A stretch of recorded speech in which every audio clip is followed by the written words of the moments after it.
Vharwa naDavid Kudumba.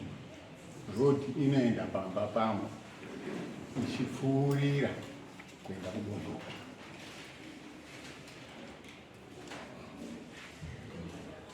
Saka road iyi iri no man's land. Asi David wakavhara aiti mumunda make. Ndipo pane dambudziko rangu. Nienda kwashi kudzimbiko wakadaidza kumweni ada kuedza kunge kuda kutibatsira zvikakundikana akazouya pamunda ipapo nepane rodi ipapo akawedza kuda kugadziridza, asi shoko rake rekugadziridza ini harinaondigutsapo ngekuti wakati zvakaita waya iyi ngazvigare zvakadaro. Ini ndiri ndinofanira kugadzira road inoenda kumba kwangu. Ofishi pekugadzira road hapana apo. Uku kune bani, uku kune bani. Kana ndoda zvekuti kugadzira road yaifanira kunge iri kuzopfuura pamwe nemumaminda me1 uku ndiyo kugadzira a sort of a bridge kana kuti fly over ndizogona kusvika kumba kwangu. Saka hazvina kundigutsa. Ndibva ndaenda kwaMambo Mutasa.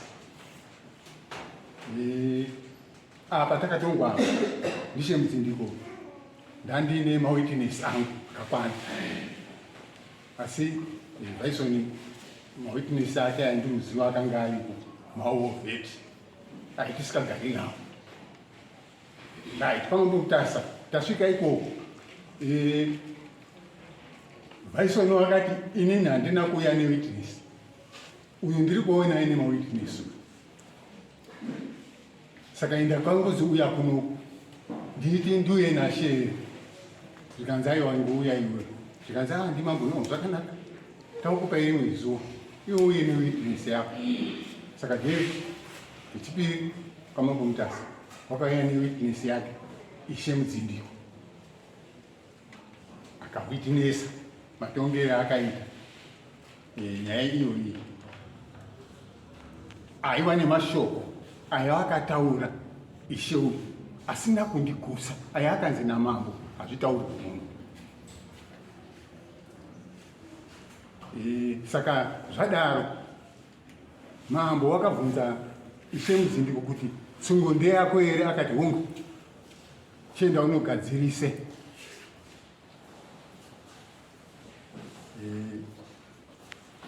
Tabva paMambo mudzindiko haane chaakaita, vabva agara. Ndomubvunza iwe wamira ngei, hazvina statement, ende uye dare rake harina judgment, hapana chandakaona chinyorwa chakabva kuna ishe wangu mudzindiko. Ndipe zvinyorwa hana munhu. Tabvapo takazofunga kuti no, ndaenda kuna Kamutare provincial DA akati enda kukanzuro. Ndaenda kukanzuro, kukanzuro wakautuma munhu wavo engineer, enda unotarise. Engineer vanoti panotoda flyover kuti munhu yafungiwa hapatoiti. Saka zvakaitika zvinhu zvakaitika 2020 naenda pashi kuenda kwaMambo. Right. Pari zvino izvi ishe unoyu mukutaura kwake kwandiri last year wakati ndakabva kwashi kwaMambo ndakanzi iwewe enda unogadzirise nyaya iyi ugone kubvisa waya uzorere vanhu avo muvhileji mavo mubuku mavo, nekuti inini pari zvino izvi ishe unozviziva kuti ini hana sabhuku. Haasi kundikonzidhisa uchirewei kana uchiti hauna sabhuku. haandikonzidhi zvese zvinoitwa muvhileji. Wega unoda kudiwa maningi sabhuku unongwanya umuitirei? No, handisi kuda kupiwa mari ndisaziva. Haasi kupiwa mari. Ndoda kutaura chikonzero. Inini teererai chikonzero. Imimi munzwe chikonzero. Damira. Dzikamai bangu. Dzikamai chaivo chaivo. Dzikamai chaivo. Iyo zvinhu zvinoita mubhedhumu kwenyu nemukadzi wenyu. Yes, kana mauya panapa itai zvakanaka. Zvamunoita nashemudzingiro nasabvunde zvimwe. Panapa zvakusiyanei. Kuteerera kwatuta haadi kuteerera kuti kutusawo. Handatwisisa hangu. Saisi kuda nyaya yenyu chete munguti panyaya yenyu mamiriro yakaita isitokubatsirai. Right.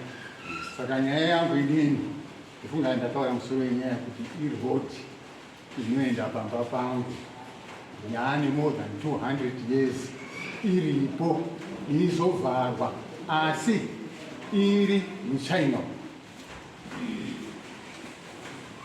Ndo nyaya yangu.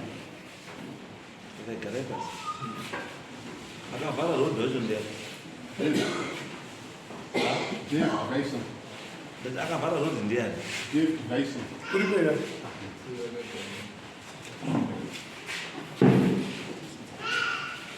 Damira pamberi pedera makuta. Ndera pamberi pedera makuta. Itsaundo chobata. Chobata pala. Mara ndibatsera.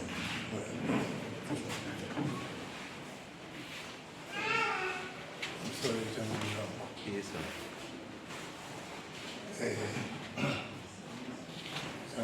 Dzimwe nyaya dzatinoita tine ukama vanhu ngatirege kutaura chokwadi, tirege kunyepa, isitanzisa nyepa.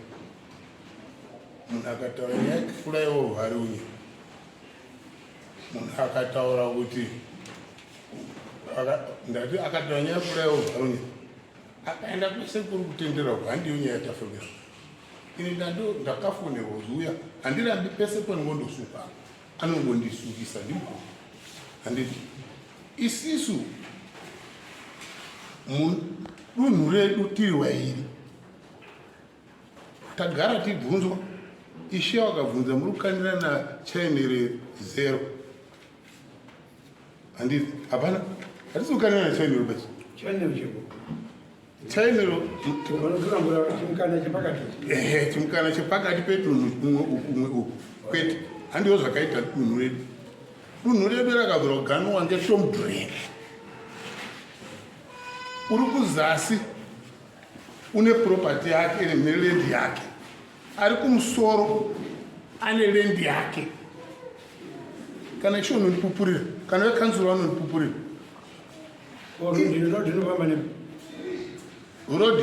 rodi yamurutaura irodi iri kupinda nemumunda mangu nekuti inasino hangu mari yekufenza chakataka chii chinotanga munda. Rodi iri kupinda nemumunda mangu ini ndakashayiwa mari asi mukomanga wagona kuona mari uku kune goronga handiti. Saka ini ndakaofenza ndiguma padhuza mukomanga ibva wabatana negoronga nandibata makore ekare airima indisino hangu mari. Pandakazofungawo kufenzawo ini ndo pakabvunza pakapinda dambudziko. Ndakafenzawo kuendawo kuwaya yake kwayakaguma. Nguva yakaendesa waya mukomo akanga ari munhu anoda kukasika gaya asingadi zvokurwaba andani akabva azoona ndakufanira kuitawo rodi yangu nokuti muningini akazofenzawo akaguma wapo ndichashaya kwekuenda. Rodi nemurizire irodi here tikatoti rodi haisi rodi ba asi kukanzuru wakataurira kanzuru kuti muningini wangu wakavhara community road. Kanzuru yake yairi kumhanya isvikaibva vanhu vari community road handimona chirodiwo chirundoenda.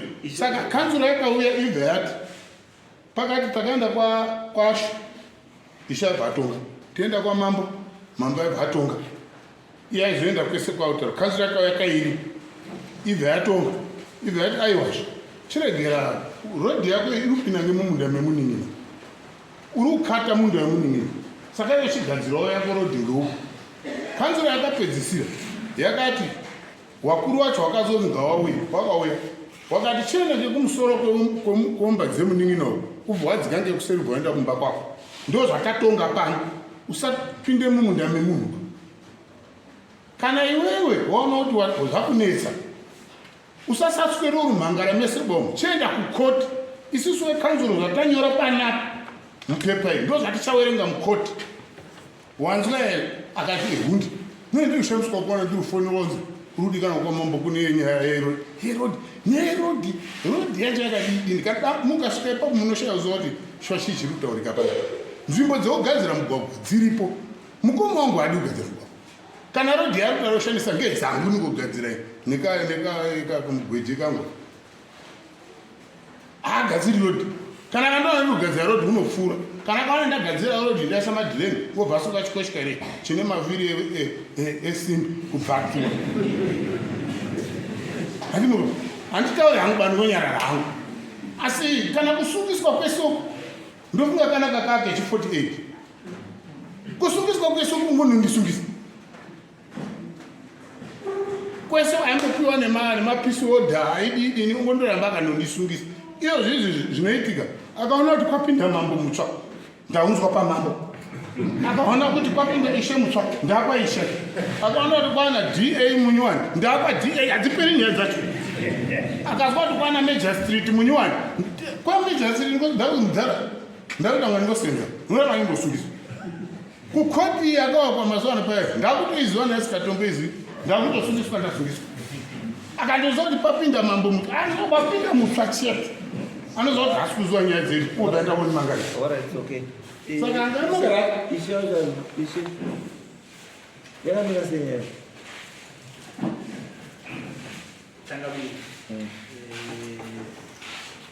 kwekutanga pandakanzi ndibate basa reusere nokunga ishanga ari kuafa first court yandakatanga kuita nevanhu ava ndakapiwa ripoti yekuti havasi kugarisana zvakanaka ndakaramba handisi kuda musumo kana mari yenyu kana chii chenyu uyai semhuri yekwakudumba yaAlbert neyaDavid tikawagarisa pasi sedare rekwamudzingi pasina chawabvisa kana sendi tichida kuwayanisa wari waida aibva yangobuda ari makakatano hawana kugarisana zvakanaka tikati no ngatitume mupurisa anoita inspection kuti kwakamira sei tikanzi mupurisa aibva apa ripoti yekuti hakuna kumira zvakanaka pari kunzi pacho pane nzira pacho hapana nzira apa pari kunzi pagadzirwa nzira neuyu hapana nzira apa kati toda kuenda ikoko tinoone zvakamira sei tichibva takaenda takanyatsokuruu takawanda vana tete vazukuru nevamwe machinda ekwamudzini kuti tichienda kunoona kuti zvakamira sei pakudumba ipapo shuwa tasvika wakudumba wanga ino wake wanga ino wavo tagara tichibva taenda kutomudhireni kwanga kutorwa kwacho kesi tichibva tatasi saka nyaya iripo ndeyekuti chokwadi decision yatakapa sawana mudzindiko yekuti uyu takapa decision yekuti umwe neumwe ngaagare kwake nekuti hamusi kugarisana zvakanaka wabva kwanzi todoti rodhi itenderere nekumusoro kuitira kuti uyu arege kupinda nemuyadhi meumwe nekuti hamusi kugarisana zvakadini zvakanaka saka tiri kuona kuti uyu unenge wakabva azonyanya kuomeserwa uyu taakuivhaneti haidi izvozvi pari zvine zvishangamiri hazvina kumira zvakanaka pamagarisirano ayo wari kuita kana kanzuro yacho payakati hayo tenderera nekugomo because yadhi yacho wakamira wakati uri kumusoro uri kuzasi uyu wakabva ateedzera fenzi yakafenzwa nemukoma asi mukoma paanga akafenza haana kufenza achibhuroka uyubo uyu paakazofenzawo manje wakabva afenza rodhi nenzira because uyu une tractor chihombe chetractor chiri muyadhi make uyu une chirori urikuona saka uyu netractor yake waipfuura pasati pafenzwa ndo paipfuura enda kuyadhi kwake saka uyu paakazopfuura netractor yakabvaisa uku uyabvaisa waya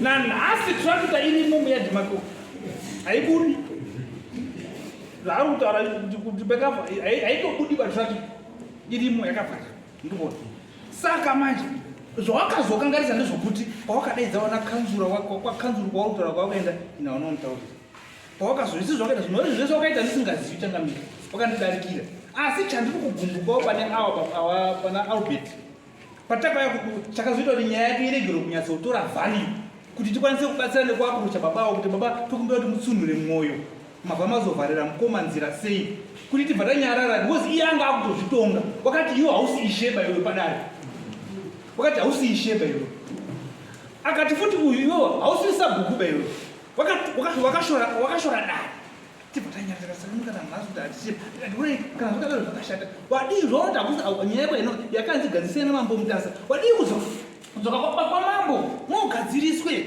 pane kuti murambe makaita mamiriro akaita zvinhu izvo kana wati ini handisi isheba wadii kudzoka kwamambo ogadziriswe nyaya yako imire zvakaiti zvakazii saka chisiri kunyatsondifadza ndezvekuti baba Kudumba kushuwa une problem asi ndokufunga matomunzwa kutaura egapa achitaura kuti uyu kutaura ishe ataura egapa ataura language yekushora isiri yakanaka of which shuwa munhu une problem asi ndinomubatsira sei manje kana ndobva ndamira hangu kusaidzi saka ngaatsvage ofisi yakanaka inogona kumubatsira inini handigoni kumudini kumubatsira vanamira wozi wakaenda kukanzuri ikatopa verdict yacho anombondiudza kuti ndakapiwa kanzuri une verdict ndatobva kuna baba muzarabani kuti kwakaenda nekukanzuri kune verdict ini handisi kuziva ini asi ndinozitonga nyaya nozitongeswa nyaya kukaiswa bhora resimbi oshandisa zita rangu zvisiri izvova pandakanganisa nepandamutadzira saishe ndobva ndashaziva kuti ndebaba ini ndiri kuedza kuwayananisa kuti wagare zvakanaka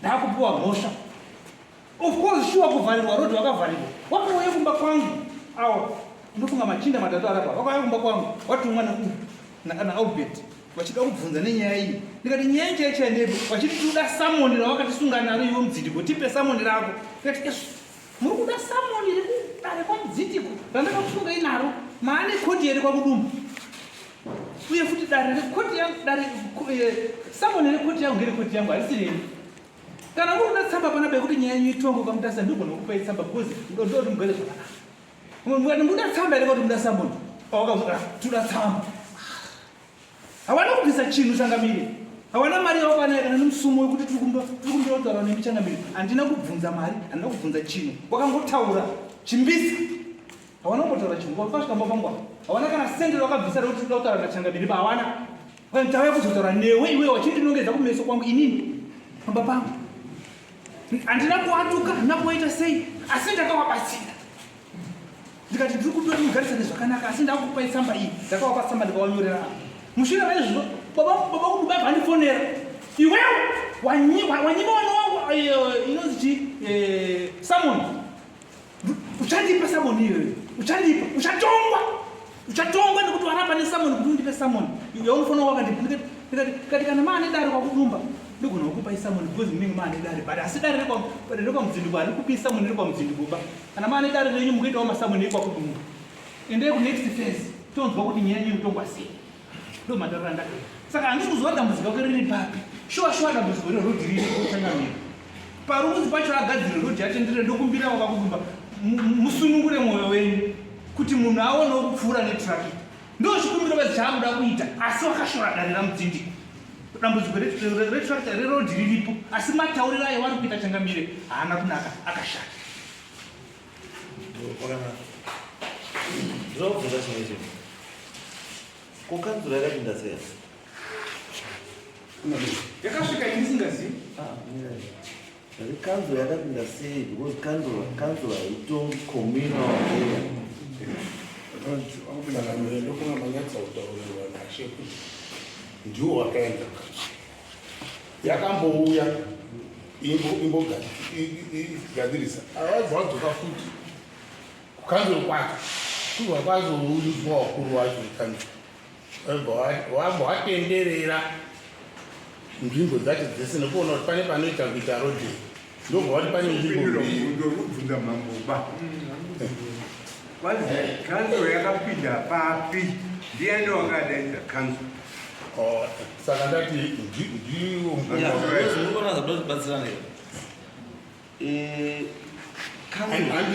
kanzuro haitongi communal area kanzo inoperera kuma-business stands kuma-commercial stands kune ma-residential nema-township akadeclare kuti ma-growth point machi ndokunotomwa nekanzo but nzvimbo iri mucommunal iri muruzevha mukatonga kanzo haitongizvo une madzishe ariko Wakadaidza kanzuro ndiye mukombe. Ndakandiona wasikakomba pangu. Saka imi musapinzwe. Ndoda kuti akadaidza kanzu apindure. Kuti kanzu iri nyanga mutu ane nyaya road ya mutu yakazopenzwa kati it means it's not an official road. Saka kanzu yawingi izvo. Saka kanzu yakauya simba rekuti iuye yobva yatopa nemutombo mucommunal area. Wakariona nesimba iri. Yes.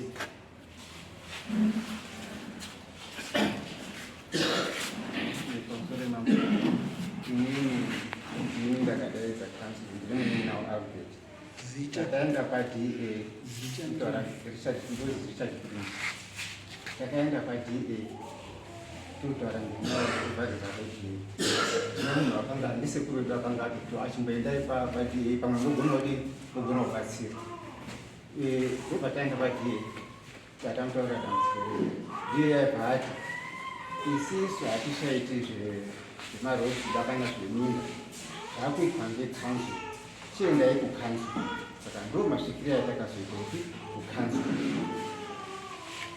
Wekanzu akatuma injiniya wavo kuti ungawatarise rodhi iri utaurwa sei yakambomira sei nekuti pangogadzirika rodhi here paruzi imi migadzira yerodhi here. Injiniya wekukanzu wakauya akatarisa akaona kuti hapadini hapagadziriki rodhi. Wakataura kuti panoda big structure kuti isisi tikwanise kuenda paumba pedu kudarika goronga riripo rakavharwa ndomuti. Saka ndo zvakaita kuti sisi tisvike kukanzu. Kanzu yazouya kwakauya Mr. Musamungure na injiniya wacho akanga ambori na assistant DA Mr. Museve. Saka wauya kudaro wakauya wakasvika wakatenderera nemunda yeuyu. Isisi vanawo vanotidaidza kuti parunetsa ndepapi. Wakangosvika wakatenderera nemunda uyu wazopedza kuti chiuya itidini tichitaurirana ukatoenda kumafish ponds yeuyu wazopedza kuti chiuya itidini titaurirana. Totsanangura kuti uyu rodhi iri muchainero munhu uyu wakafenza munda wake aibva apfuura mabhikoni akaiswa ndiwana mudhumeni nekuti munhu wakongogumira. Saka izvezvo iwo havana kuda kuzozvitarisisaba kuti bhikoni ratutaura hairi papi. Wakati ngekuti imini makafenzwa waya yenyu mipfuurai bhikoni, asi ndoda kutaura kuti apo takafenza isisu kuti tizopfuure bhikoni, munda wakapiwa baba wangu ndishe azi chirima apa asi unachera makondiwo wangu tori kunze kwemabhikoni kuma1960s ini ndandisati ndatombobatwa. Saka ndo zvakazoita kuti patakafenza munda wedu isisu tipafenze kunze kwemabhikoni uku kwakapiwa baba ndiye ndishe. Saka zvadaro tachitaura kuti rodhi yakafenzwa iyi iri muchainera haisi munda memunhu ba, iwo wakati iri munda memunhu nekuti imi makafenza munda yenyu meisvika uku mukapfuura mabhikoni. Saka uyu unofanira kufenzwawo munda wake aipfuura mabhikoni. Saka ndopo wakazoti tigadzirai imwe rodhi, asi pekuti tigadzire imwe rodhi iwo havana kupaonaba nekuti injiniya wavo wakataura kuti apaiti kugadzira rodhi papangoda bhiriji. Kwakati titenderere ngekumusoro kweumbazi uyu havana kuenda kuongorora kuti kungogadzirika rodhi here, plus kune minda yevamwe vanhu kuti rodhi yacho taitopinda futi ngemunda mevanhu. Saka which means taifanira kunga totanga tataura nevanhu maridzo eminda kuti tikwanise kugadzirawo rodhi yedu ingosvika kumba kwedu. Saka ndo pakapindira kanzu ipapa. Ngozi chinhu chiri important ndechekuti kana wakatopa decision yavo yawakapa chinhu chinoda kuenforcwa. Hawakwanisi kuya kuita decision yechinhu chawasingakwanisi kuenforce.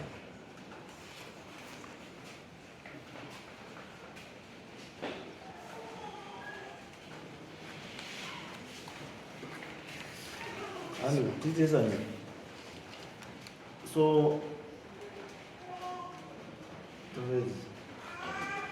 Kuromba kubata ndiro chidakura ini metwas ndai na shango wanoira ndi wana sekuru ndi musuku ndinowimba nawi yakaitika zvinhu zvacho zvakaitika ndisiripoba ndanga ndiri kutsvaka tractor ravari kutaura ishewe ndini ndakaritenga ndini ndakauya naro pandoda kuti ndibatsire ishe mambo mukatarisa bepa iri rekwa kwa Mutasa rakanyorwa kunzi this issue was politically motivated for sure. Ndichinzwa kune chinonzi audio pawakaita hearing pama audios engineer akataura zveshuwa engineer pandakazoenda inini kwa DC kuti kwa DA ndada unomubvunza kuti kandi wewe mukatarisa date rakanyorwa tsamba ne date restembe zvakatosiyana zvii zvanga zvichiitika akanyora tsamba indiani unfortunately ndakasvika uyu asiko akanyora tsamba akadzingwa basi then uyu anonzi musendo uyu takamuona toatamubvunza because ndiye angari background pane here panokwanisa kuti inini ndikwanisa kuburitsa tractor rangu handizvo akati shamai ukasatoshinga hauna chakoba pakabhadhara saka corruption yakatanga kare even kwa Mutasa ukatarisa tsamba pakabhadhara ndiani pane corruption pakabhadhara musendo vanonzi musendo PPR angari kumirira DA because zvakatana DA kana mukafonera DA aripo izvozvizvi akandinyorera tsamba inini kuti nhau yako ikai haiite enda kwa Mutasa tsamba yacho iri ipapo ndokuzokwanise kuuya kuno then pakufenza kwakaita David akafenza in two phrases.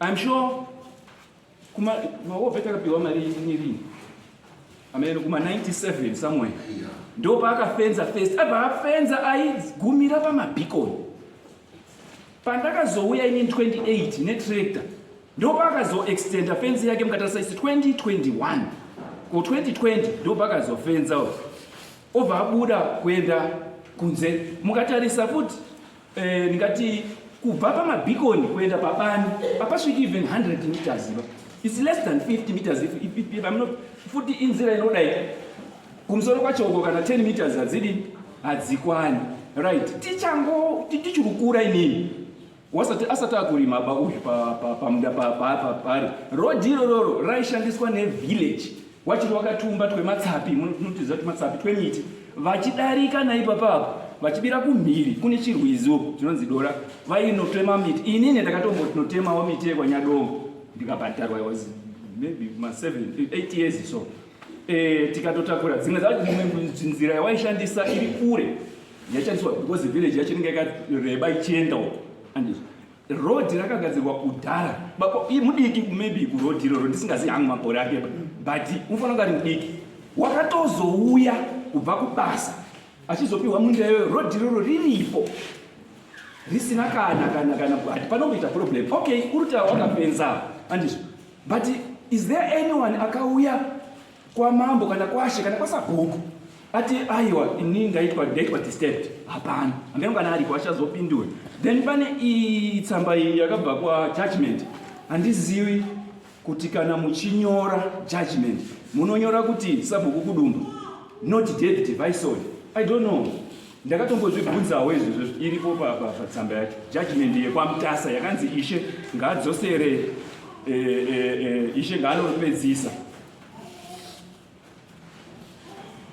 pakanyorwa kunzi David Albert versus sabhuku Kudumba nyaya iyoyo amshuwa dzaikiretwa ndiri angari ishe ndosaka ndakamuta vakomana ayo ngati ngaauye panapa nhau yaari kutaura yekuti takaenda umba kwake zveshuwa ndakaenda umba kwake taida masamuel uyu zvataura zvekuti Albert anomusungisa ndisekuru wangu kunyepa wakasungisa munin'ina wangu aenda konomubvunza kuti sekuru muri kuita sei zvamaovharira tractor ndakonorima akamusungisa uyu nzodzipo namapo wangu mapurisa akauya mapurisa ZRP ikauya ikanzi padamburwa fenzi ndepapi hapana chakaonekwa but inini mafungire angu ijudgment yangu pakabhadhara.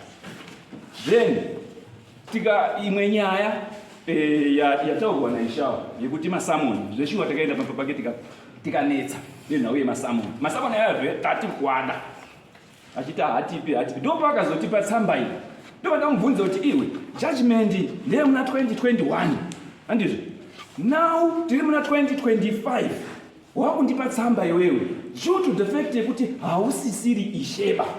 Ndokusaka ndimbotanga taenda kwamuzindiko kwacho ndakubvunza kuti tsamba tractor rangu wakomana muda kuti rizuva razoita sei handizvo, ropa raora here 3-4 years orumai wane kudaro handizvo. Ndopa ndanzi aiwa hazviitiba ndopakazotipa tsamba ushu ndaenda kumba kwake mukatarisa dhete retsamba iri ndo dhete randakabva kucouncil kwaDA. Ndingafunga vari zvinezvi kana ndichadzoka. So I think nyaimuka zvayakutoda because it seems one yanituma verses twakawanda, then two yane element yemistrust yakawanda kuti hatipunguri nyaya yedu ikaendana nhingi inopera, nyaya yedu ikaendana nhingi inopera. Saka isusu zvataakuita taakutuma wakomana yacho wanyase kuona things iyo nezvakaita nemabhikona everything zviripo, toita nyaya yemamiri azvakaita, then you can toshipa decision.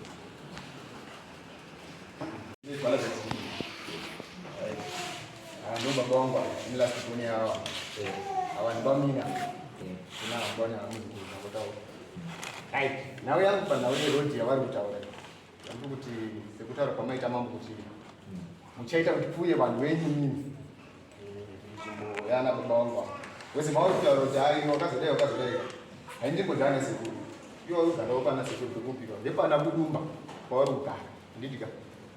Saka chandiri kukumbira kudarira mambo Mutasa ite kuti pachauya delegation vana baba vangu vari 2 wabva washandisawo nzira yawakasvika.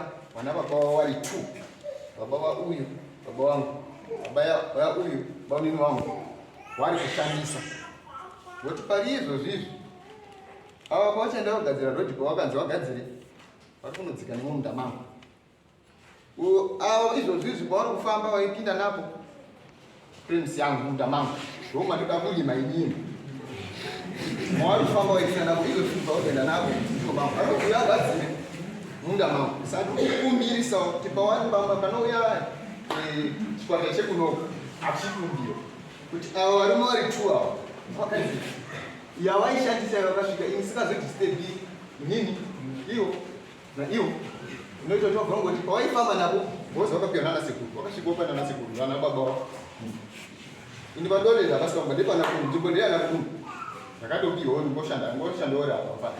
Saka ini ndikukumbiriso zvandaida kushanda ndakuishandawo pangu kuti chabata ikatofara pangu ini ngezabhatira wese wangotanga kuti uya kuzosungisa inini ndandikukumbira kuti vazorodedze pavo pavaidii pavaifamba napo pavana baba vavo vari. But mention those of this access points is Harvard. Because access point is in no man's land. And hakuna unovarwa access point is haibharwa. Because hakuna nharaunda isina access point. Because wanoda kuenda kudini, wanoda kuenda kudini, wanoda kuenda kutini, wanoda kuenda kuchigara.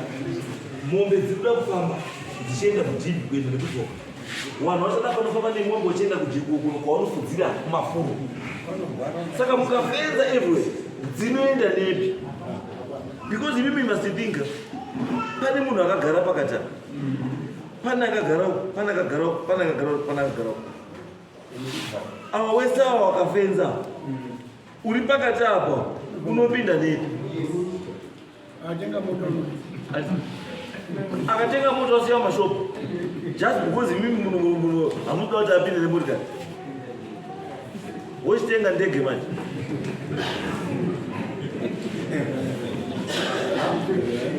No, zvimwe zvinhu zvatinonetsana handi zvinhu zvatinofanira kuti kunetsana. Let's respect zvinhu zviri very simple zvinoita kuti kugara kwedu kuite sei kureruke anditi iyo zvakambozotaura fana awakaunza nyaya ndimi madhara muri 20 ndimi ruvharira ndati asi pamakazine kanzuro uku muvhure because kanzuro yakanyora recommendation anditi conclusions and recommendations after both parties were given room to air their opinions and positions checking cognizance of the observations the conflict management team concluded that 1 complainant can create road space between the two boundary fences to access this homestead by road. An alternative access road could also be created either side of the defendant's fence, and the accused declared he had no objection to the option. And Master Zakata Neka Zuda Dinimo, who say it out a view. What I'm going to do, I view. Don't do you. I view it, don't do you obey. And fence. And fence. So I know what you told you simply want protection. Is who's supposed to be at the map.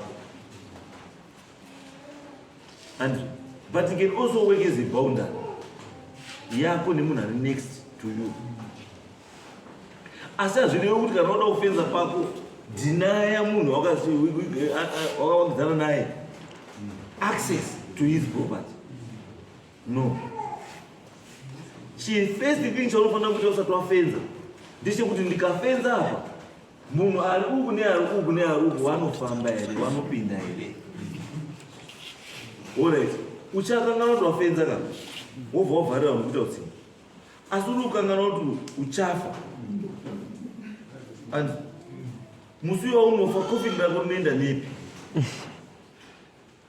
Because Karamuna Rupa gets a fence over a fence. And Musu for coffee dragon in Naruto. One of the 10 days was a panabada, about 40 Makuda, about 40 Makofi in the one, Parantipam Yam. Sakonu for a name, no for a nip. Funga about life. Funga on your pay, what will see on you are. Could you nigger and duff or not just what you need? You can offer one another Chakuza, Nichi. And as well as Sarah who was in Adam's. Chindini, Gasperi, Chindini, Muriwan Omachiti. And Muru no much in the Murusia Jews of no Shantrabe. Jews of Munis and Antimaca Shantrabe. Makashka Pais Gipadumba, Mushanto 4 by Batumba, who was our chifa, Gipadumba, Saramudo did. Those are the number Michel Lim Temu Michel and Faith. Illegal Michel Lim Temu Michel I failed. Why? Because we fail that to create a conflict. If you are not careful. Uno visible fence you 30 centimeters. Could one pinda me as one 30 centimeters. Visa. As to call a Fakataroga. Inside the world, how would you Garano? Couldn't be visited 30 centimeters. A visa. You would have to win rather than one.